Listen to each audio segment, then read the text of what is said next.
Ассалаумағалейкум ағайындар, менің көремендерім, барлықтарыңызға сәлем. Бізде жаңа объекті, мына жерде перделка жұмыстар болады.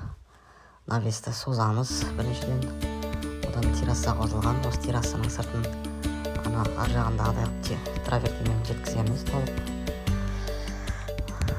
Және түсіндіре кететін нәрсе, мына жерден перила алынады.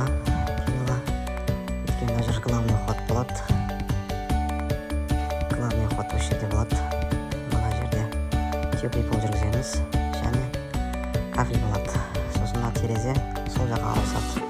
Потолок декор болады. Стенасы леонардо болады. Сосын мына терезенің орнына есік болады. Мына главный ход бұрынғы. Осы жерде террасы болған. Енді террасыны осы жерден осылай бөлеміз.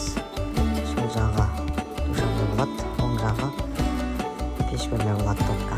Мына жерде сейф қазып қойды деп алдар.